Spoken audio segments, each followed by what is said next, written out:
भगवते वासुदेवाय नमो।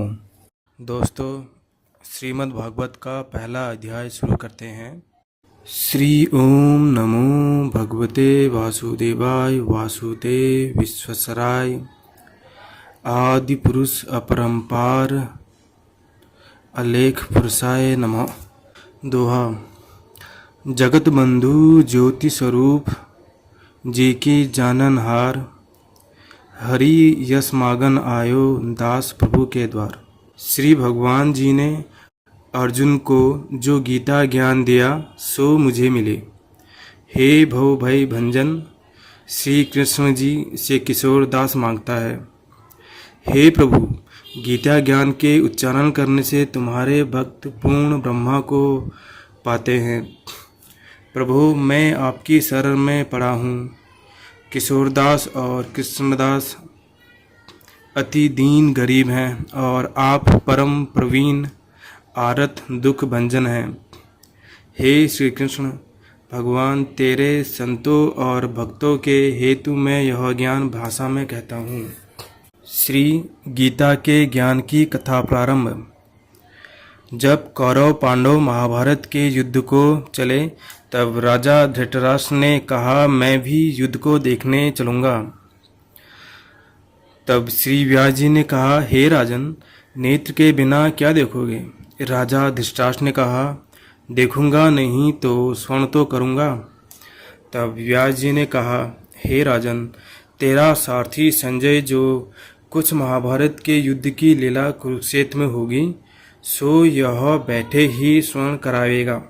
व्यास जी के मुख से यह वचन सुन संजय ने विनती करी, हे प्रभु, यहाँ हस्तिनापुर में बैठे कुरुक्षेत्र की लीला कैसे जानूंगा? राजा को किस भांति कहूँगा? तब व्यास जी ने संजय को यह वचन कहा, हे संजय, मेरी कृपा से तुझे यहाँ ही सब दिखाई देगा। व्यास जी के यह वचन कहते ही संजय की दिव्य दृष्टि हो गई और बुद्धि भी दिव्य हो गई। अब आगे महाभारत का कौतुक कहते हैं, सो सुनो। 7 अश्वहुणी सेना पांडवों की और 11 अश्वहुणी सेना कौरवों की। यह दोनों सेनाएं कुरुक्षेत्र में जब एकत्रित हुए तब धृतराष्ट्र ने पूछा, हे संजय, धर्म के श्रेष्ठ कुरुक्षेत्र में युद्ध की इच्छा से एकत्र हुए मेरे और पांडु के पुत्रों ने क्या किया? संजय ने कहा, पांडवों की सेना को व्यूहूत देखकर दुर्योधन आचार्य द्रोण के समीप जाकर कहने लगे, हे आचार्य, देखिए आपके शिष्य बुद्धिमान द्रुपद पुत्र ने पांडवों की बड़ी सेना की कैसी व्यूह रचना की है। इस सेना में अर्जुन, भीम जैसे बड़े बड़े धनुर्धारी वीर, विराट, महारथी द्रुपद, धृष्टकेतु, चैकितान, बलवान, काशीराज, पुरजीत, कुंती भोज, नरों में श्रेष्ठ शैव्य, पराक्रमी युद्धामन्यु, बलवान उत्तमौजा, अभिमन्यु और द्रौपदी के पुत्र सबके सब महारथी हैं। हे ब्राह्मण श्रेष्ठ, आपके सम्रांत अब मैं अपनी सेना के प्रधान सेनापतियों के नाम बताता हूँ। आप भीष्म, कर्ण, युद्ध विजयी कृपाचार्य, अश्वत्थामा, विकर्ण, सोमदत्त का पुत्र भूरिक्षक और बहुत से शूरवीर मेरे लिए प्राण तक देने के लिए तैयार हैं। ये लोग शस्त्र चलाने में अति निपुण हैं। हमारी सेना को, जिसके भीष्म रक्षक हैं, अपरिमित बल है और उनकी सेना, जिसमें भीम रक्षक हैं, थोड़ा बल है। अब आप सब अपने अपने मोर्चों पर सावधान रहकर सेनापति की रक्षा कीजिए। भीष्म पितामह ने दुर्योधन को प्रसन्न करते हुए और ऊंचे स्वर से गरजते हुए शंख बजाया। फिर वहाँ चारों ओर शंख, नगाड़े, ढोल, गोमुख आदि बाजे बजने लगे, जिनका बड़ा भयंकर शब्द हुआ, जिसके अंतर श्री कृष्ण और पांडव अर्जुन ने दिव्य शंखों को बजाया। श्री कृष्ण ने पांचजन्य और अर्जुन ने भी देवदत्त नामक शंख को, और भीषण कर्म करने वाले भीम ने पौंडुक नामक बड़े शंख को बजाया। कुंती पुत्र राजा युधिष्ठिर ने अनंत विजयी, नकुल ने सुघोष और सहदेव ने मणिपुष्पक, और धनुर्धर काशीराज शिखंडी, धृष्टद्युम्न, विराट, अपराजित, सात्यकी, राजा द्रुपद और द्रौपदी के पांचों पुत्र और महाबाहु अभिमन्यु, इन सब वीरों ने अपने अपने शंखों को बजाया। इन शंखों के भारी शब्द से आकाश और पृथ्वी गूंज उठे और धृतराष्ट्र के पुत्रों के हृदय कांप उठे।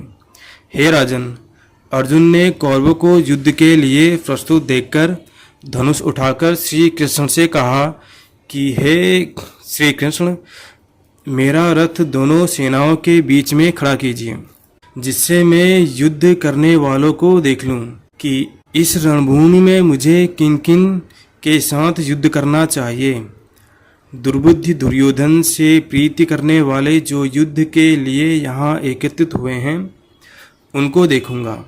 संजय ने कहा, हे राजन, अर्जुन की बात सुनकर श्री कृष्ण ने भीष्म, द्रोण आदि वीरों के सामने उत्तम रथ को खड़ा करके कहा कि हे वीर, युद्ध के लिए उद्धत इन कौरवों को देख लो।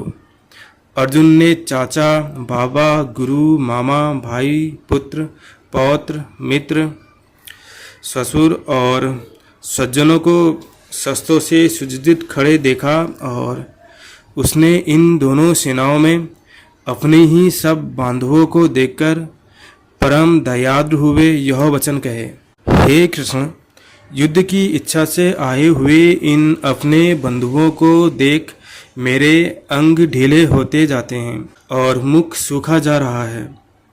मेरा शरीर बेकल होता है, गांडीव हाथ से गिरा जाता है। हे केशव, मुझसे यहाँ खड़े रहने की सामर्थ्य नहीं है और सब लक्षण में उल्टे देख रहा हूँ, और संग्राम में अपने स्वजनों का वध करके कोई लाभ नहीं होगा। हे कृष्ण, मैं जीत, राज्य और सुख भी नहीं चाहता।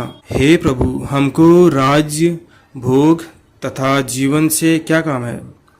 क्योंकि जिनके लिए राज्य, भोग और सुख की इच्छा की जाती है, वे सब इस युद्ध में प्राण और धन की इच्छा छोड़ मरने को तैयार हैं। और आचार्य, पिता, पुत्र, पितामह, माता, ससुर, पौत्र, साले व संबंधी, ये सब मुझे मारे तो भी हे मधुसूदन, मैं इन्हें मारने की इच्छा नहीं करूँगा। हे जनार्दन, त्रिलोकी के राज्य के लिए भी मैं इन्हें मारना नहीं चाहता, फिर इस पृथ्वी के राज्य के लिए तो कहना ही क्या। हे जनार्दन, धृतराष्ट्र के पुत्रों को मारकर हमारा क्या भला होगा, इसलिए हमें अपने भाई धृतराष्ट्र के पुत्रों को मारना अनुचित है। हे माधव, सज्जनों को मारकर क्या हम सुखी हो सकते हैं? ये सब लोभ के वशीभूत हैं और कुल के नाश करने तथा मित्र द्रोह करने में पाप को नहीं देखते। कुल नाश के दोह को जानते हुए भी हमको इस पातक से क्यों नहीं दूर रहना चाहिए? कुल का नाश होने से कुल के प्राचीन धर्म नष्ट हो जाते हैं, फिर धर्म नाश होने से कुल में पाप बढ़ता है। हे कृष्ण, पाप से कुल की स्त्रियां व्यभिचारिणी होती हैं, जिससे वर्ण संकर संतान उत्पन्न होती है। वह वर्ण संकर बनाने वाले दोषों से कुल ध्वंसकों के जाति धर्म और कुल धर्म निरंतर नाश होते हैं। हे जनार्दन, मैंने बराबर सुना है कि कुल धर्म नष्ट होने से निश्चय नरकवास करना होता है। हाय, हम बड़ा पातक करने को तैयार हैं। जो राज्य सुख के लाभ से स्वजनों को मारने की कोशिश कर रहे हैं, शस्त्रों को धारण किए हुए धृतराष्ट्र के पुत्र यदि मुझे शस्त्र रहित और उपायहीन को रणभूमि में वध कर डाले तो मेरा बहुत कल्याण हो। संजय ने कहा, हे राजन, यह कहकर दुखित होकर अर्जुन ने धनुष बाण फेंक दिया और रथ के पिछले भाग में जा बैठा। इति श्रीमद् भगवद गीता सुपनिषद श्रीब्रह्मा विद्या योग शास्त्रे श्री कृष्ण अर्जुन संवादे विषाद योगी नाम प्रथमो अध्याय। और इस तरह पहला अध्याय समाप्त होता है।